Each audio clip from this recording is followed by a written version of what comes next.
السلام علیکم دوستو، میں ہوں مدثر امین اور مبشی ٹی وی پر آپ نسیم حجازی کا مشہور زمانہ ناول شاہین ملاحظہ فرما رہے ہیں۔ دوستو، اس سے پہلے آپ اس سلسلہ کی 19 اقساط سن چکے ہیں اور اب پیش خدمت ہے قسط نمبر 20۔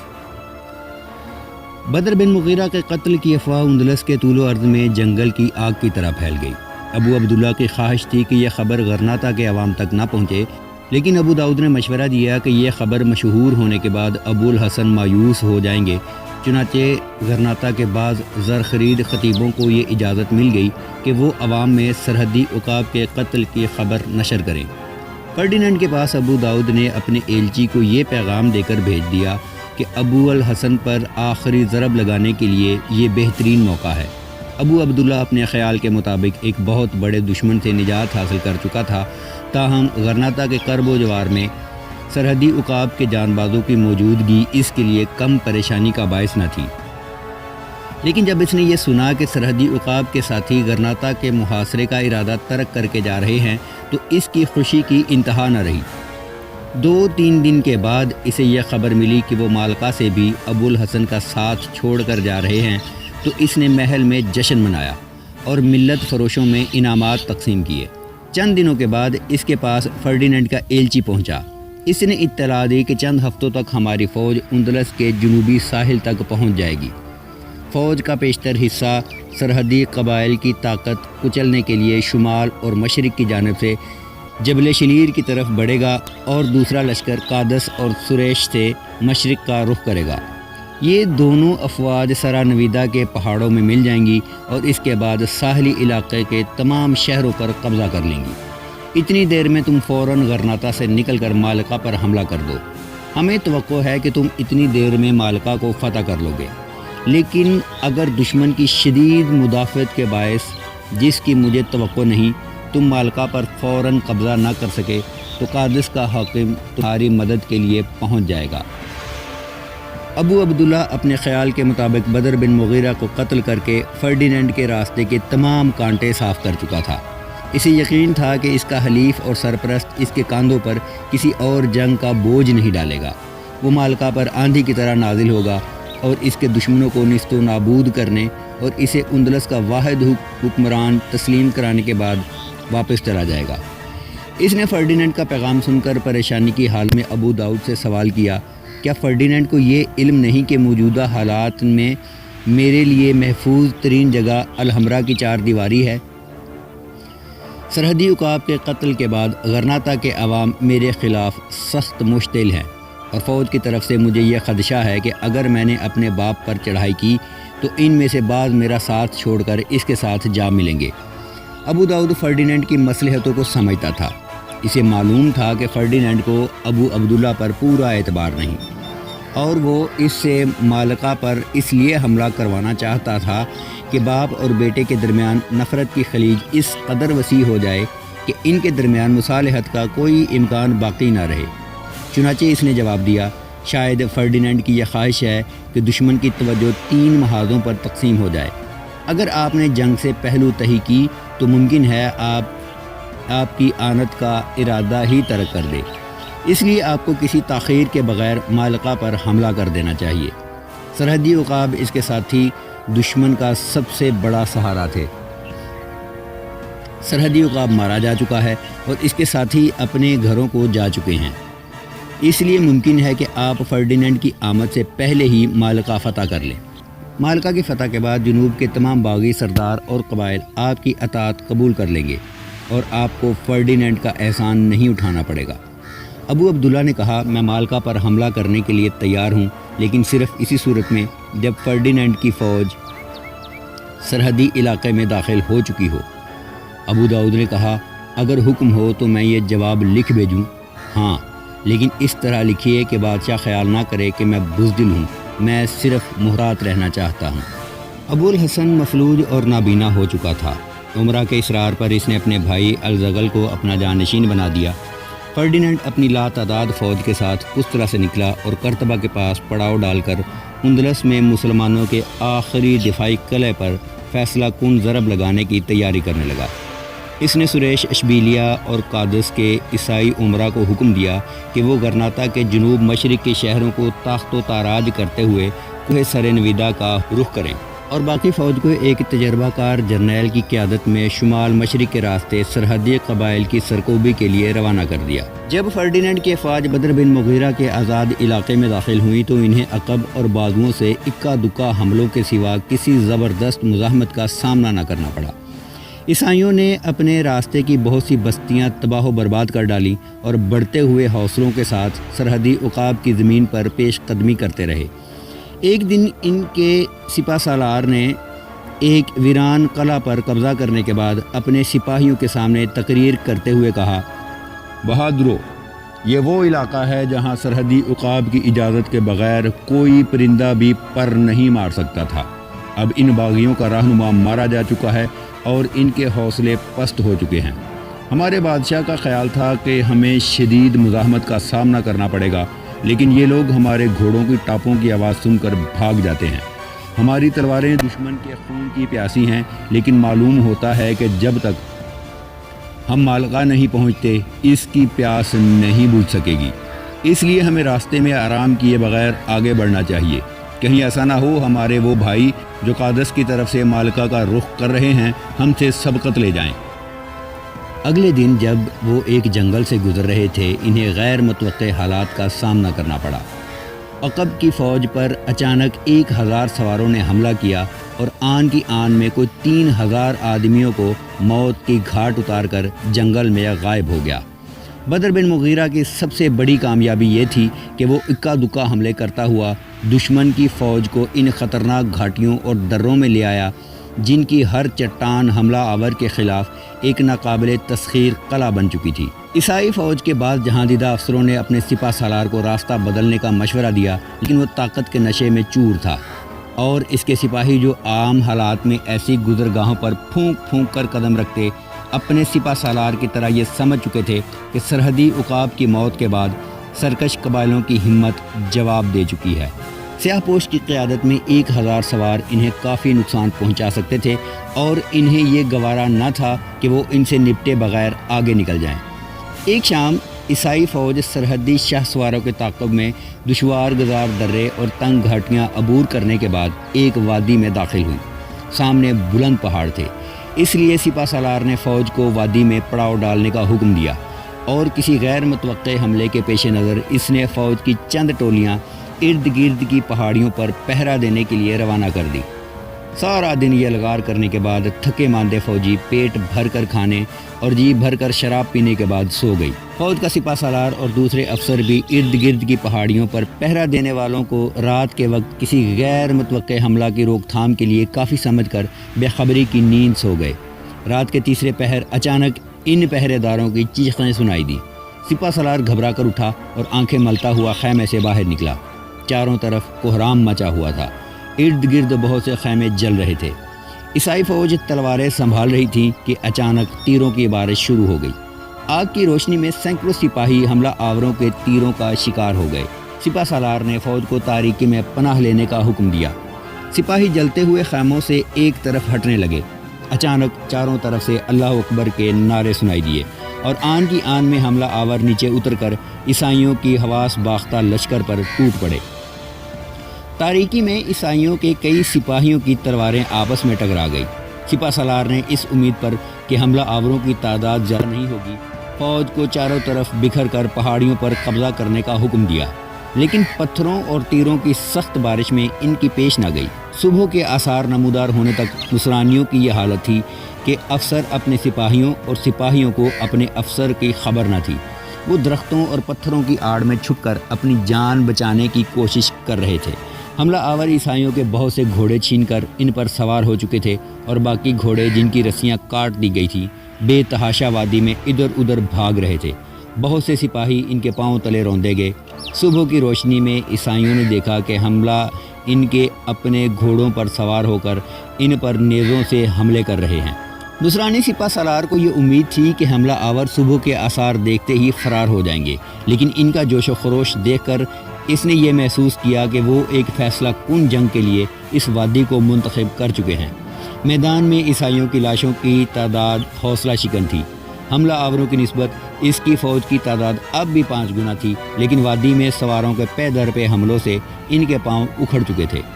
سپہ سالار نے مدافعانہ جنگ لڑتے ہوئے پیچھے ہٹنے کا فیصلہ کیا۔ وادی سے نکل کر اس نے ایک تنگ گھاٹی میں پہنچ کر یہ محسوس کیا کہ اب اس کی فوج نیزہ بازوں کی زد سے محفوظ ہو چکی ہے، لیکن یہاں بھی اسے اطمینان کا سانس لینا نصیب نہ ہوا۔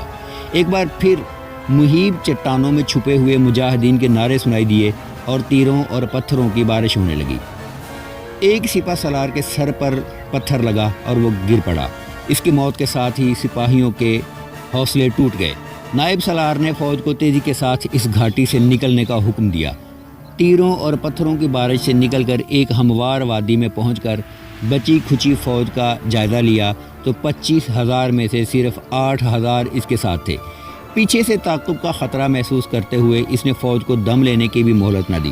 وادی میں 2 کوس چلنے کے بعد یہ فوج ایک گنجان جنگل میں داخل ہو رہی تھی کہ اچانک درختوں کی آڑ سے قریباً 1,000 سوار نمودار ہوئے اور انہوں نے پہلے ہی حملے میں عیسائی فوج کو تربتر کر دیا۔ ان حملہ آوروں کے آگے آگے وہی سیاہ پوش تھا جس کو زندہ پکڑنے کا شوق عیسائی سپہ سالار کو ان خطرناک مقامات تک لے آیا تھا۔ قریباً 2,000 عیسائی بھاگ کر جنگل میں جا چھپے اور باقی فوج نے تھوڑی دیر مقابلہ کرنے کے بعد ہتھیار ڈال دیے۔ مالکہ کی حفاظت پر الزیگری کو متعین کرنے کے بعد الزغل 5,000 جان بازوں کے ساتھ کرتبہ، اشبیلیہ، قادس اور شمال مغرب کے دوسرے شہر کی ٹڈی دل افواج کے ساتھ مدافعانہ جنگ لڑتا ہوا پیچھے ہٹتا گیا اور سرا نویدا کے دامن میں پہنچ کر سرحدی عقاب کا انتظار کرنے لگا۔ فرڈینینڈ کو عقاب کی وادی میں سے اپنے سپہ سالاروں کی کامیابیوں کے متعلق نہایت حوصلہ افزا خبریں پہنچ رہی تھیں۔ اس نے الزغل کے پسپا ہو کر سرا نویدا کی طرف ہٹنے کی خبر سنی تو دونوں افواج کے سپہ سالاروں کا حکم بھیج دیا اور اس کے ساتھ ہی اس نے غرناطہ میں ابو عبداللہ کو پیغام بھیجا کہ وہ فوراً مالکہ پر حملہ کر دے۔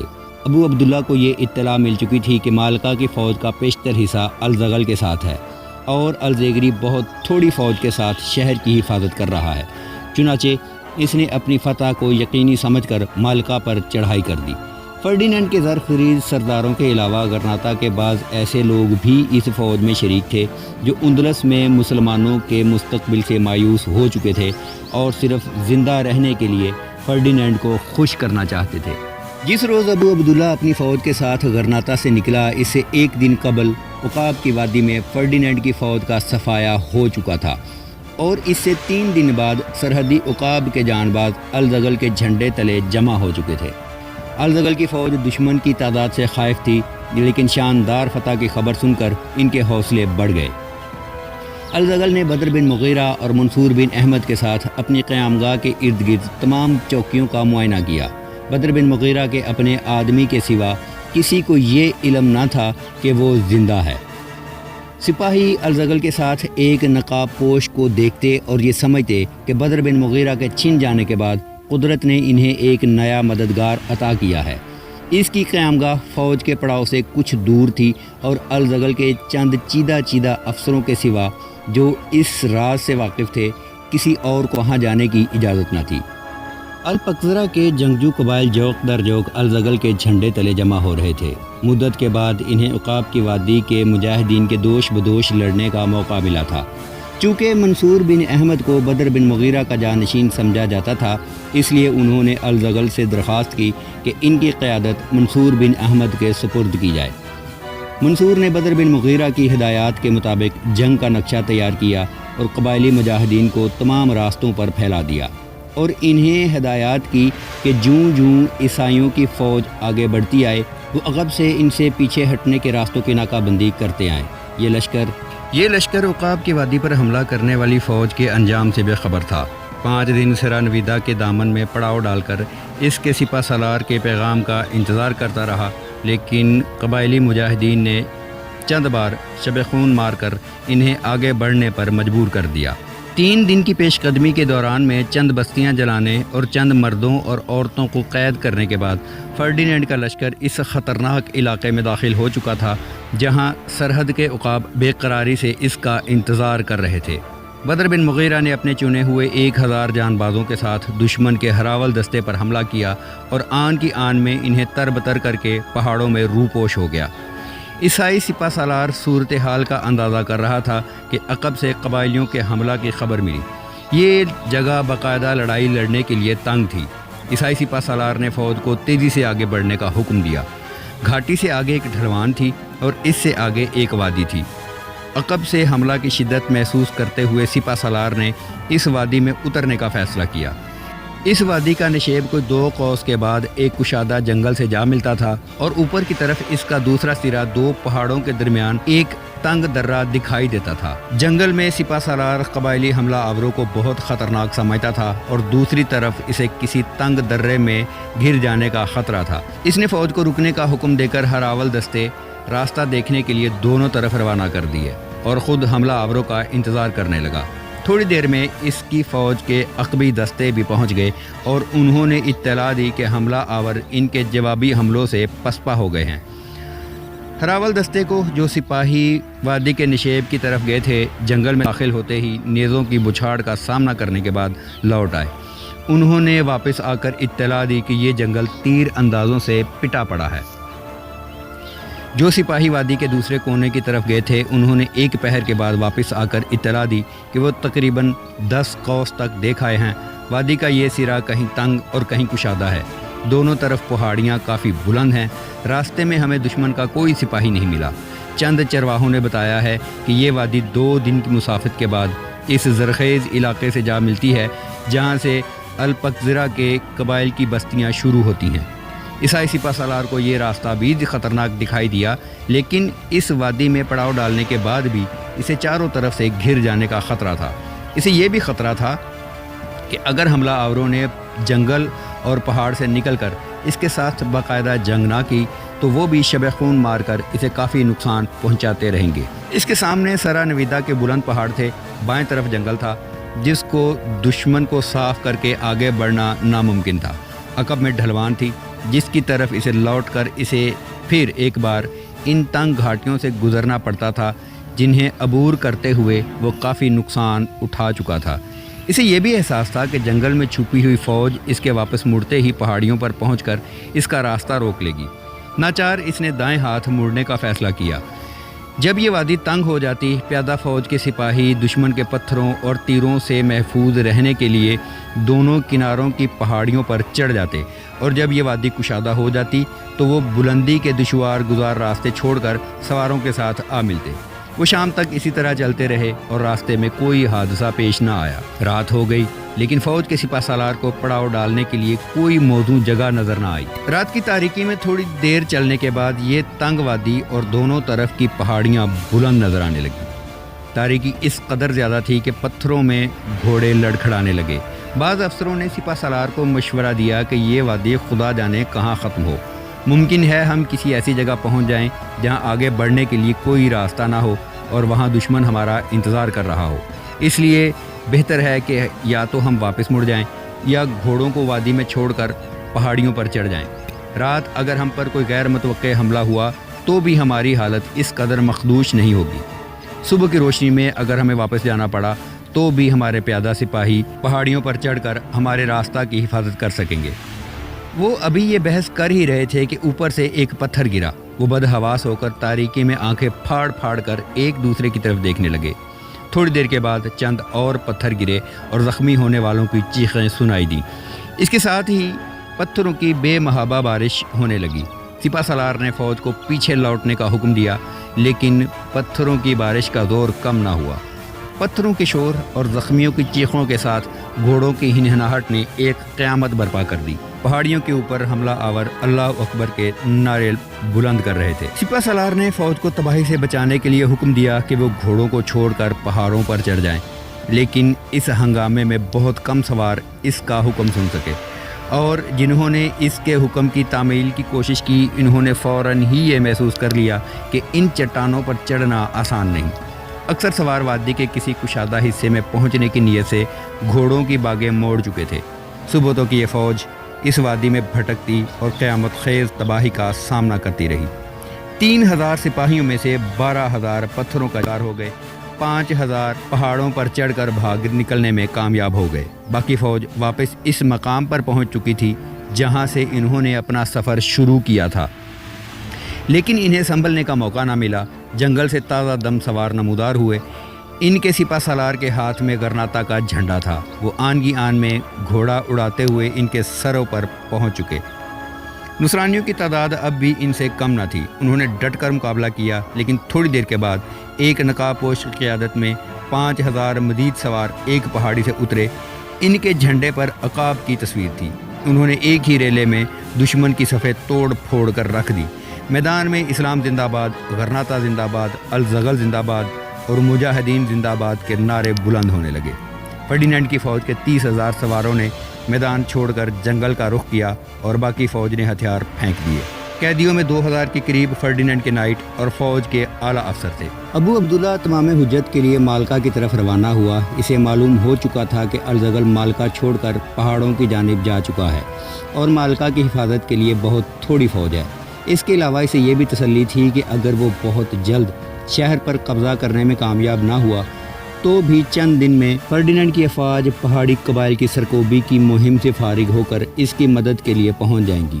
لیکن الزیگری نے شہر سے باہر نکل کر اس کا مقابلہ کیا۔ الزیگری کی فوج کی تعداد تھوڑی تھی، لیکن اس کے سپاہیوں میں ابو عبداللہ کے کرائے کے سپاہیوں کے مقابلے میں کہیں زیادہ جوش و خروش تھا۔ جب افواج آمنے سامنے ہوئی تو الزیگری نے اپنی فوج کے سامنے ایک پرجوش تقریر کرتے ہوئے کہا، دشمن کی تعداد تم سے زیادہ ہے، لیکن یاد رکھو غدار کبھی بہادر نہیں ہوتے۔ آج تمہاری جنگ اپنی بقا کے لیے ہے۔ اگر میدان میں تمہارے پاؤں اکھڑ گئے تو مالکا پر ابو عبداللہ کے ہاتھوں سے فرڈینینڈ کا جھنڈا نصب ہوگا۔ خدا کی آنت پر بھروسہ کرو، یہ ملت فروش اور کرائے کے سپاہی تمہارے مقابلے میں نہیں ٹھہر سکتے۔ ابو عبداللہ کا سب سے بڑا سہارا فرڈینینڈ ہے، لیکن تم یہ خوشخبری سن چکے ہو کہ عقاب کی وادی میں اس کی آدھی فوج مجاہدین کی مٹھی بھر جماعت کے ہاتھوں تباہ و برباد ہو چکی ہے۔ انشاءاللہ آج کل میں تم یہ بھی سن لو گے کہ سرا نویدہ میں اس کی باقی فوج کا بھی یہی حشر ہوا ہے۔ مجاہدو آگے بڑھو، آج کے دن خدا نے فتح کے لیے جس گروہ کو منتخب کیا ہے وہ تمہارے سوا کوئی اور نہیں۔ ابو عبداللہ اور اس کے پیشتر ساتھی شہر کے محاصرے کا خیال لے کر آئے تھے۔ الزیگری جیسے سرفروشوں کے ساتھ کھلے میدان میں نبرد آزما ہونا ان کی خواہش کے عین خلاف تھا۔ ابھی وہ شش و پنج میں تھے کہ الزیگری کی فوج کا ایک سالار گھوڑا بھگاتا ہوا میدان میں آیا اور اس نے بلند آواز میں کہا، مسلمان صرف حق کے لیے لڑتا ہے۔ اگر تم میں سے کوئی یہ سمجھتا ہے کہ وہ حق پر ہے تو میں اسے مقابلہ کی دعوت دیتا ہوں۔ اگر تمہارے دل یہ گواہی دیتے ہیں کہ تم حق پر نہیں ہو تو یقین کرو کہ تم ہمارے سامنے نہیں ٹھہر سکو گے۔ تم فرڈینینڈ کی مدد کے بھروسہ پر آئے ہو، لیکن یقین جانو اس کا ایک سپاہی بھی تمہاری مدد کے لیے نہیں آئے گا۔ عقاب کی وادی میں اس کی آدھی فوج تباہ ہو چکی ہے اور سرا نویدہ میں اس کے باقی فوج ہمارے سالار اعظم کے گھیرے میں آ چکی ہے۔ لیکن ابو عبداللہ، اس کے باوجود اگر تم لڑنا چاہتے ہو تو خود میدان میں آؤ، شاید تمہارا انجام ان گمراہ لوگوں کو راہ راست پر لا سکے۔ ابو عبداللہ نے اپنے سپاہیوں کی طرف دیکھا اور ان کے چہروں پر مایوسی دیکھ کر یہ کہا، یہ جھوٹ ہے، تم ان کی باتوں میں نہ آؤ، فرڈینینڈ کو کوئی طاقت شکست نہیں دے سکتی۔ ابو عبداللہ کے اشارے پر ایک بربری سردار گھوڑے کو ایڑ لگا کر آگے بڑھا۔ مالکا کے مجاہد نے نیزہ بلند کیا اور گھوڑے کو ایک چکر دے کر حملہ کر دیا۔ آن کی آن میں ابو عبداللہ کی فوج بربری سردار کو زمین پر تڑپتا دیکھ رہی تھی۔ الزیگری کی فوج اس کے اشارے کے منتظر تھی۔ الزیگری نے نیزہ بلند کرتے ہوئے اللہ اکبر کا نعرہ لگایا اور مالکا کے مجاہدین آندھی کی طرح ابو عبداللہ کی فوج پر ٹوٹ پڑے۔ ایک ساتھ کے بعد ملت فروشوں کا لشکر میدان میں 400 لاشیں چھوڑ کر غرناطہ کا رخ کر رہا تھا۔ الزیگری نے تھوڑی دور تعقب کیا، لیکن مالکا کو غیر محفوظ سمجھ کر لوٹ آیا۔ ابو عبداللہ کے غرناطہ پہنچنے سے پہلے اہل شہر کو سرا نویدہ اور عقاب کی وادی میں مسلمانوں کی شاندار فتح کی خبر مل چکی تھی۔ بازاروں اور گلیوں میں جشن فتح منایا جا رہا تھا۔ بعض لوگ مساجد میں جمع ہو کر الزیگری کے درازی عمر کی دعائیں مانگ رہے تھے اور بعض چوراہوں میں جمع ہو کر غرناطہ کے شعراء سے سرحدی جانبازوں اور قبائلی مجاہدین کی شان میں قصائد سن رہے تھے۔ ابو عبداللہ کے الحمرا میں داخل ہونے کی تھوڑی دیر بعد سارے شہر میں اس کی شکست کی خبر مشہور ہو گئی اور لوگ محل کے دروازے کے سامنے جمع ہونے لگے۔ پہرے داروں نے دروازہ بند کر دیا۔ محل میں داخل ہوتے ہی ابو عبداللہ کو اس کے نائب السلطنت نے بتایا کہ میں دونوں محاذوں پر عیسائی فوج کی شکست کی تصدیق کر چکا ہوں۔ فرڈینینڈ کی شکست خوردہ افواج کہ چند سپاہی بھٹکتے ہوئے غرناطہ کے پاس ایک بستی میں پہنچ گئے تھے۔ بستی کا سردار انہیں میرے پاس لے آیا۔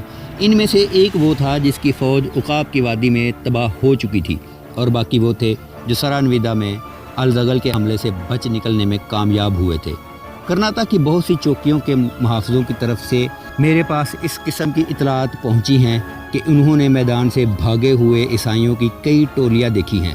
اہل شہر میں ان خبروں سے کافی جوش و خروش پیدا ہو گیا ہے، اور طلبہ نے مفتی اعظم کے علاوہ آپ کے وفادار سرداروں کو قتل کر دیا ہے۔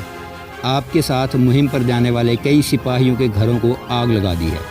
ابو عبداللہ نے تازہ صورتحال پر غور کرنے کے لیے عمرہ کو دارالاسود میں جمع ہونے کا حکم دیا، اور خود دوسرے کمرے میں بیٹھ کر ایک غلام کو حکم دیا کہ وہ ابو داؤد کو بلا لائے۔ غلام ابو داؤد کو بلانے چلا گیا تو عبداللہ اٹھ کر کمرے میں ٹہلنے لگا۔ تھوڑی دیر بعد غلام نے واپس آ کر یہ اطلاع دی کہ ابو داؤد کہیں جا چکا ہے۔ ابو عبداللہ نے پریشان ہو کر پوچھا، کہاں؟ غلام نے جواب دیا، اس بات کا صرف داروغہ کو علم ہے، اور وہ شرف باریابی کی اجازت چاہتا ہے۔ ابو عبداللہ نے کہا، اسے جلدی بلاؤ۔ تھوڑی دیر کے بعد الحمرا کا داروغہ کمرے میں داخل ہوا اور ابو عبداللہ کے سامنے سر جھکا کر کھڑا ہو گیا۔ ابو عبداللہ نے سوال کیا، تمہیں معلوم ہے ابو داؤد کہاں گیا ہے؟ داروغہ نے جواب دیا، انہوں نے مجھے صرف اتنا بتایا تھا کہ وہ آپ کے حکم کی تعمیل میں کہیں جا رہا ہے۔ وہ غرناطہ سے کہیں باہر گیا ہے؟ وہ یہاں سے بگی پر روانہ ہوا تھا اور اپنا ضروری ساز و سامان بھی ساتھ لے گیا ہے۔ جاؤ اس کے گھر سے پتہ کرو۔ نہیں، میں خود جاتا ہوں۔ ابو عبداللہ دروازے کی طرف بڑھا، لیکن داروغہ نے کہا، اس کا مکان خالی ہے۔ کیا کہا؟ وہ سب جا چکے ہیں۔ ابو عبداللہ نے انتہائی بدحواسی میں داروغہ کی طرف دیکھتے ہوئے کہا، وہ کب گئے؟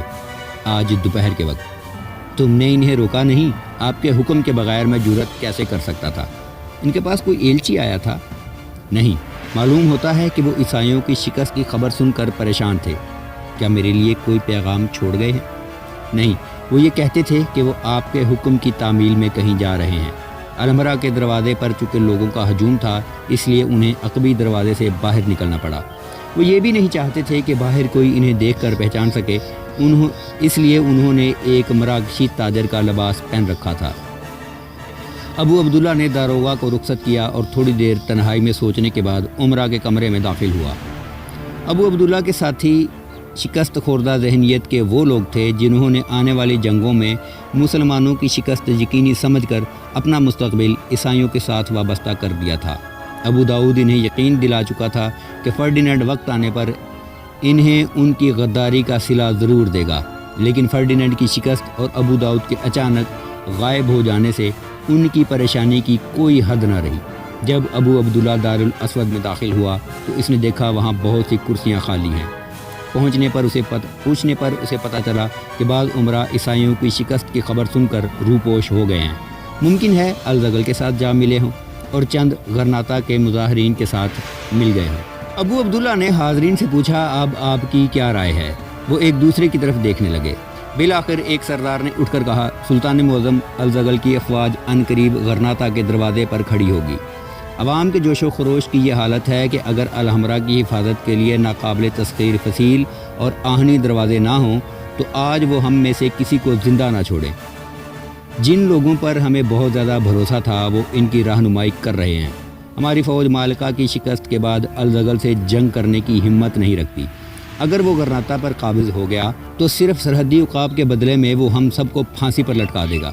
ہمارے لیے صرف ایک ہی راستہ ہے، اور وہ یہ کہ ہم غرناطہ چھوڑ کر فرڈینینڈ نے اس مہم پر جو بہت تھوڑی فوج بھیجی تھی، وہ ہمارے لیے صرف ایک ہی راستہ بچا ہے کہ ہم غرناطہ چھوڑ کر چلے جائیں۔ فرڈینینڈ نے اس مہم پر بہت تھوڑی فوج بھیجی تھی اور وہ اس شکست پر خاموش نہیں بیٹھے گا۔ سر دست غرناطہ ہمارے لیے غیر محفوظ ہے۔ اگر یہ محفوظ ہوتا تو ابو داؤد اچانک اس طرح غائب نہ ہو جاتا۔ اب ہمارے سامنے سب سے بڑا مسئلہ یہ ہے کہ ہم الزغل کے انتقام سے کس طرح بچ سکتے ہیں۔ دوسرے عمرہ نے یکے بعد دیگرے اس تجویز کی حمایت کی۔ ابو عبداللہ سر جھکا کر کچھ دیر سوچتا رہا۔ بالآخر اس نے کہا، اگر آپ سب کی یہی رائے ہے تو میں اس کی مخالفت نہیں کروں گا۔ سرداروں نے اطمینان کا سانس لیتے ہوئے کہا، تو بہتر ہے ہم بہت جلد یہاں سے نکل جائیں۔ میرے خیال میں رات کا وقت بہتر رہے گا، لیکن آج مشتعل ہجوم الحمرا کے گرد گھیرا ڈالے کھڑے ہیں۔ اس لیے ہمیں کل رات کے لیے تیار رہنا چاہیے۔ ابو عبداللہ نے مجلس برخاست کی اور وزیر اعظم کو تھوڑی دیر کے لیے ٹھہرنے کا حکم دیا۔ کچھ دیر دونوں اپنے مستقبل کے متعلق مختلف تجاویز پر غور و خوض کرتے رہے۔ ابو عبداللہ نے کہا، کیا آپ کو یقین ہے کہ فرڈینینڈ اس قدر نقصان اٹھانے کے باوجود میرا کھویا ہوا تخت و تاج واپس دلانے کے لیے ایک اور جنگ کے لیے تیار ہو جائے گا؟ کیا وہ ایک شکست خوردہ اور کمزور دوست کے لیے جنگ کرنے کے بجائے میرے چچا کو ایک طاقتور دشمن سمجھ کر اس کی طرف مصالحت کا ہاتھ نہیں بڑھائے گا؟ فرض کیجئے اگر والد اور چچا کے ساتھ مصالحت کی خواہش میں اس نے مجھے اور میرے ساتھ آپ کو ان کے حوالے کر دیا تو؟ وزیر نے سوچنے کے بعد کہا، اس بات کا فیصلہ مستقبل کے واقعات کریں گے کہ ہمارا قدم صحیح تھا یا غلط۔ بہرحال ہم اپنا مستقبل فرڈینینڈ کے ساتھ وابستہ کر چکے ہیں، اب ہمارے لیے اس کے سوا کوئی راستہ نہیں کہ ہم اس کے پاس پہنچ جائیں۔ ابو عبداللہ وہاں پہنچ چکا ہے اور اس کی موجودگی میں اگر فرڈینینڈ الزغل یا آپ کے والد کی طرف دوستی کا ہاتھ بڑھائے گا تو یہ ایک معجزہ ہوگا۔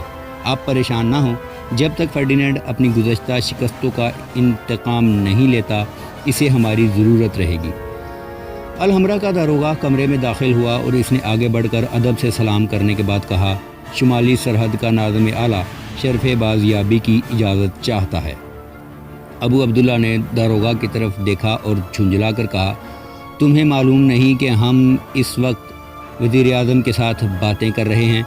داروغہ نے کہا، سلطان معظم، میں نے اسے روکنے کی کوشش کی لیکن وہ ملاقات کے لیے مصر ہے، وہ کوئی اہم خبر لے کر آیا ہے۔ وزیر نے کہا، لیکن وہ اس وقت الحمرا میں کیوں کر داخل ہوا؟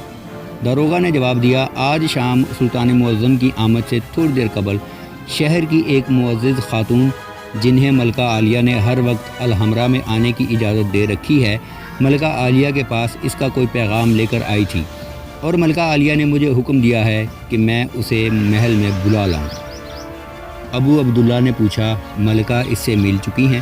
ہاں، اور انہوں نے مجھے حکم دیا ہے کہ میں حضور کی خدمت میں حاضر ہو کر اس کے لیے ملاقات کی اجازت حاصل کر دوں۔ ابو عبداللہ نے کہا، وہ اس وقت کہاں ہے؟ وہ باہر دروازے پر کھڑا ہے اور اس بات پر مصر تھا کہ میں اسے عمرہ کی مجلس میں ہی حضور کی خدمت میں پیش کر دوں، لیکن میں نے اسے بڑی مشکل سے روکا، وہ سخت پریشان ہے۔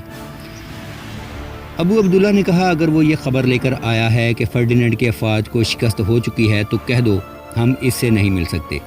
سلطان معظم، وہ زخمی ہے اور ملکہ عالیہ کا ارشاد ہے اس کا آپ سے ملنا اشد ضروری ہے۔ ابو عبداللہ نے کہا، اچھا اسے بلاؤ۔ داروغہ سلام کر کے باہر نکل گیا۔ تھوڑی دیر کے بعد ایک قوی ہیکل نوجوان کمرے میں داخل ہوا۔ اس کی پیشانی پر سفید پٹی بندھی ہوئی تھی اور گلے میں بندھے ہوئے رومال کے ساتھ وہ اپنے بازو کو سہارا دیے ہوئے تھا۔ سلطان معظم، اس نے ادب سے سلام کرنے کے بعد کہا، میں اس وقت آپ کے آرام میں مخل ہونے کی گستاخی پر معذرت چاہتا ہوں، لیکن میرے لیے آپ کی خدمت میں حاضر ہونا ضروری تھا۔ ابو عبداللہ نے کہا، تم زخمی ہو؟